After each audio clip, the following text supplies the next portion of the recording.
Local Health Integration Networks, LHINs. Ontario's 14 local health integration networks were established by the Local Health System Integration Act, 2006. LHINs began assuming their role in managing local health services in April 2007, under the responsibility of the Ministry of Health and Long-Term Care, replacing the ministry's 7 regional offices and 16 district health councils. By July 2010, LHINs had fully assumed their role over public and private hospitals, long-term care homes, community care access centers, community mental health and addiction agencies, community support service agencies, and community health centers. The performance gap among LHINs had widened over time in 10 of the 15 performance areas.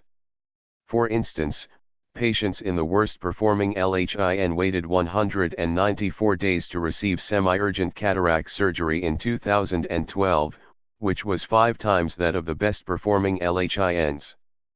3 years later, this performance gap widened from 5 times to 31 times. The ministry needed to better understand the reasons for the widening gap, and implement changes to narrow that gap, if it wanted to achieve the goal of ensuring health service levels do not vary significantly across the province.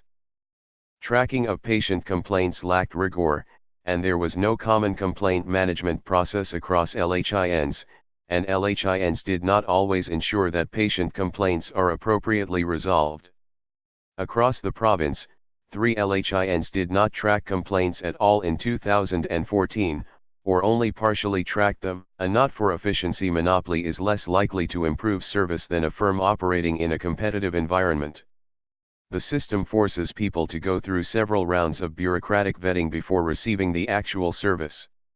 In 2017, LHINs got $27 billion worth of funds, which still lead to hospital overcrowding, cancelled surgeries, insane long-term bed waiting times, understaffing, etc.